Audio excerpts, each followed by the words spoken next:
always the concentration of population is increasing in area of the world like Africa and Asia. So we are facing this challenge also coming from the demographic side. But I don't want to steal time for the next presentation is going to come. That is Mark. That you can come here, Mark. Mark Casidsid is going to collaborate with us with Reindustria. I can say coming with the Politecnico of Milano, so the Technical University of Milano, that we are working together for a lot of projects in Lombardia region, and together with Politecnico, it's some years right now that started a project called World Manufacturing Forum. It's not only a project, but it's actually a world movement that is growing up. And now Mark is going to introduce you to this magic word of the World Manufacturing Forum. By providing a background about our organization and our activities. I will provide you an outline about the contemporary challenges in manufacturing that we have outlined in the 2018 report. I will dig deeper to the skills challenge in manufacturing that was outlined in our 2019 report. I also will take this opportunity to share with you the top 10 skills that we have outlined in our report, realized through the collaboration of global experts. So what are the in-demand skills for future manufacturing workers, regardless of the sector?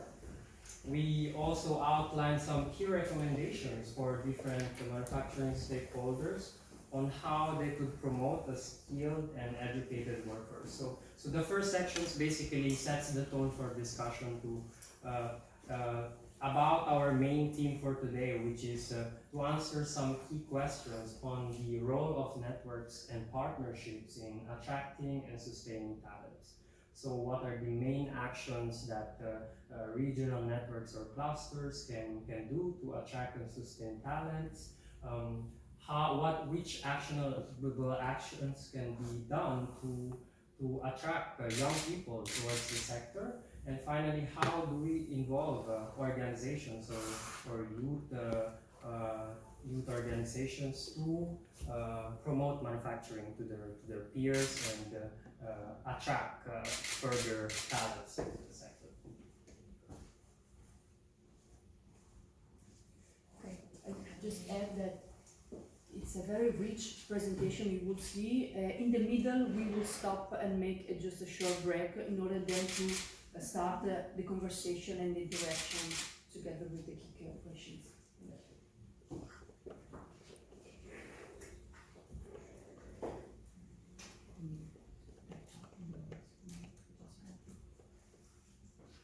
So just to give you an idea about the activities that we do, the World Manufacturing Forum is an open platform that connects different stakeholders, so companies, academia and policymakers, in order to promote manufacturing, to encourage the dissemination of the message that manufacturing is important. So we would like to promote innovation and development in the sector and encourage industrial competitiveness, both in developed and developing countries.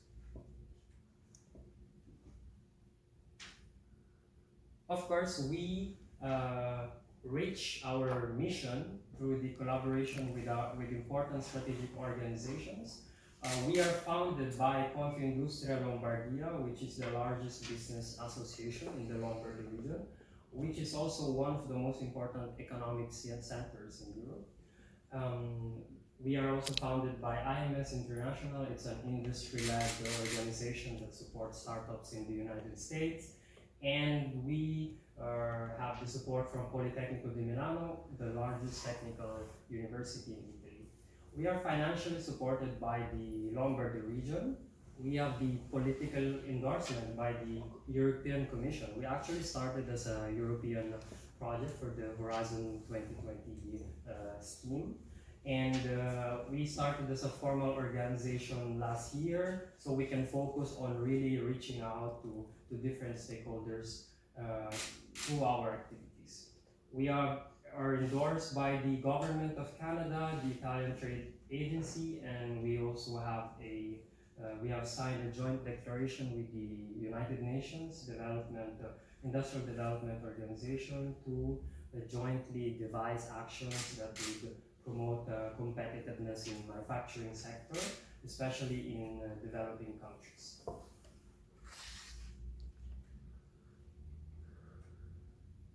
We are a growing organization, and in only a span of 2 years, while at the same time keeping it safe. So if you have ever worn an exoskeleton, sometimes you feel like you're losing control.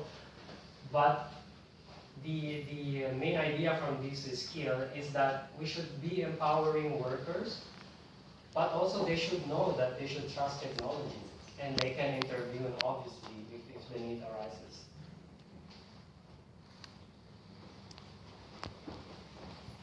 Diversity-oriented mindset. Of course, the future workforce will be more diverse, so we need to be able to work with people from different backgrounds.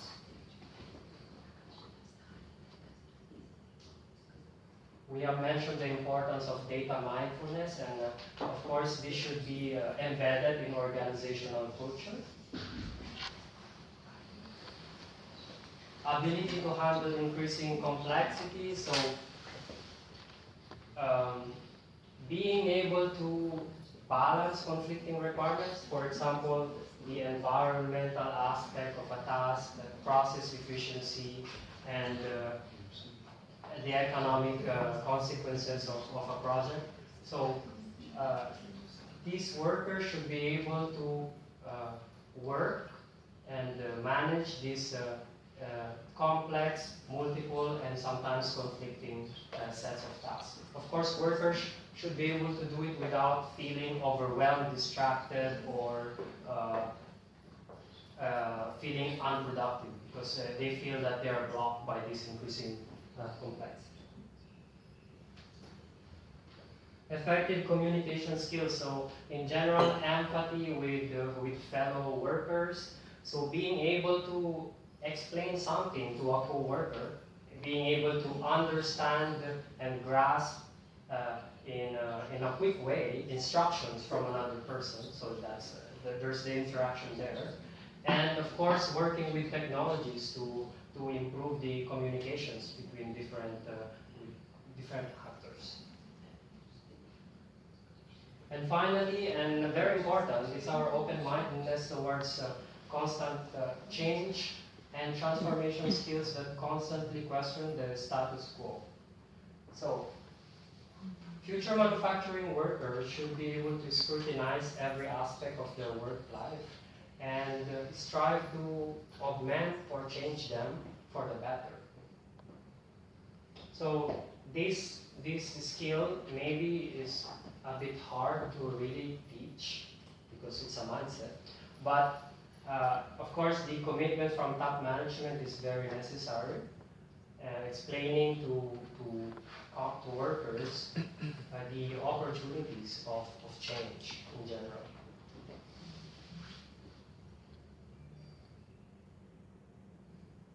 So I will now quickly go through the 10 recommendations that we have developed.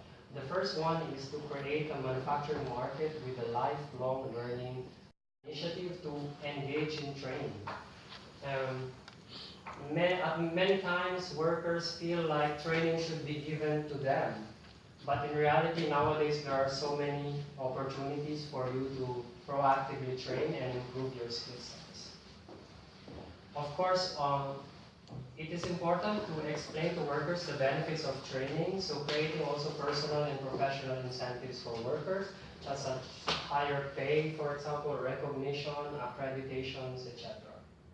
It's important to empower workers by letting them have a say in their training design, because they will feel motivated if they feel that they have control over their education choices.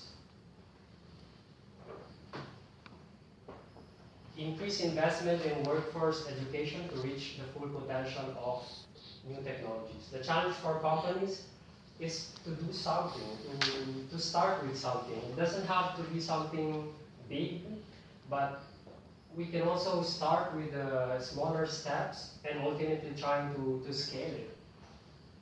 It's important to provide the type of skills insurance for employees, so this effectively makes training mandatory because workers are obliged to provide training.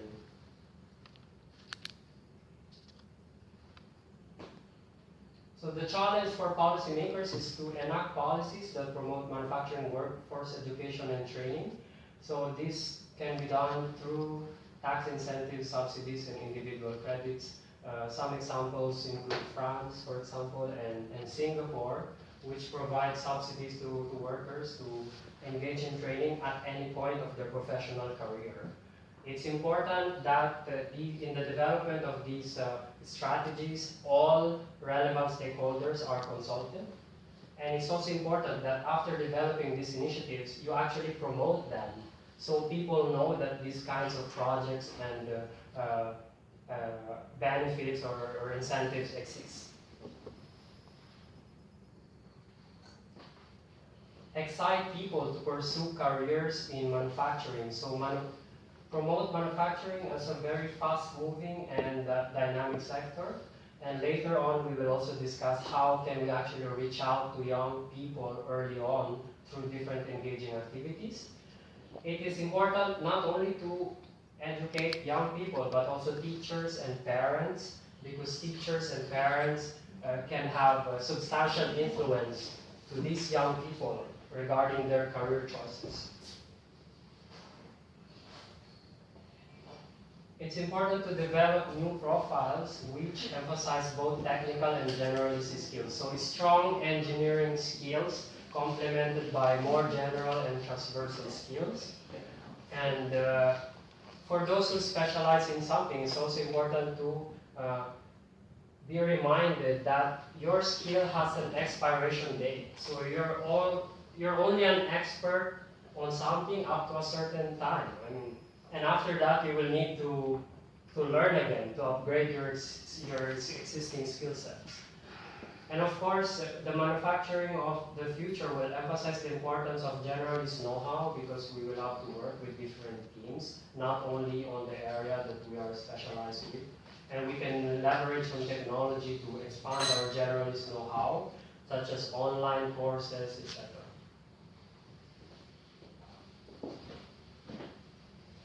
Use digital technologies to innovate delivery of education and training.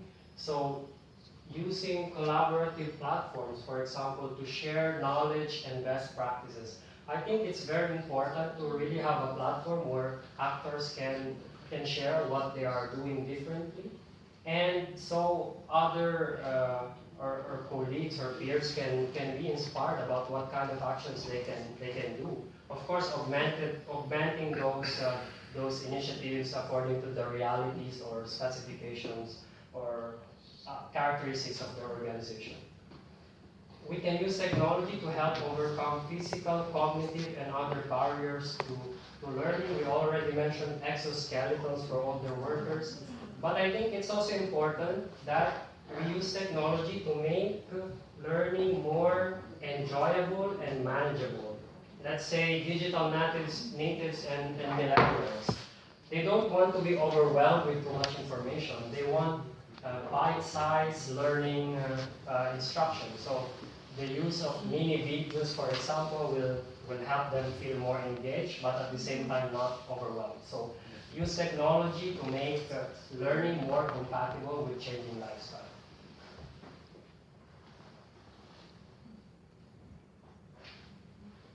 Support social mobility through manufacturing. Again, enlarging the manufacturing talent pool by engaging underrepresented populations. Let's take as an example, technical vocational education training schools, for example, in the United States. So they offer programs that can be availed at a very low cost and lower time commitment, but it allows them to participate in manufacturing. So in that sense, manufacturing is actually enhancing social mobility because they have access to better quality and higher paying jobs. Of course, on the policy level, it's important to provide equitable access to education for all, and regardless of socioeconomic status and backgrounds. And it's important to champion equal and non-discriminatory job practices. So they can only be interested in manufacturing if they can see that there are actually opportunities for them within the sector. So maybe in this instance we can use champions that can represent and provide more information to these underrepresented segments. So saying that he came from this background and I was able to achieve this, and you can also achieve this with the right resources. And these are the resources that are available for you. So the last few recommendations: ensure that relevant skills are being taught. We will discuss more about it later. But we should systematically involve industry in updating the curricula in schools, support real world and less theoretical, maybe forms of instructions. So providing them with practical experiences, and ensure that teachers and instructors are aware about the realities of manufacturing and the new trends in the industry. So elevate the value of vocational technical education and training pathways. Unfortunately, in many countries, EVET still doesn't enjoy the same recognition and prestige as formal education. And I'm saying about developing countries, for example. Mm-hmm. So it's very important to promote TVET as a complementary program for formal education. And in some cases, TVET can actually replace formal education, let's say. So let's say after high school, you can choose not to go to university and just enroll in a vocational school and actually get a good job afterwards. So to improve the quality of these TVET programs, we should encourage cooperation between TVET providers and formal education providers, as well as the representatives from the industry, so they will be able to match the supply of talents with industry demand.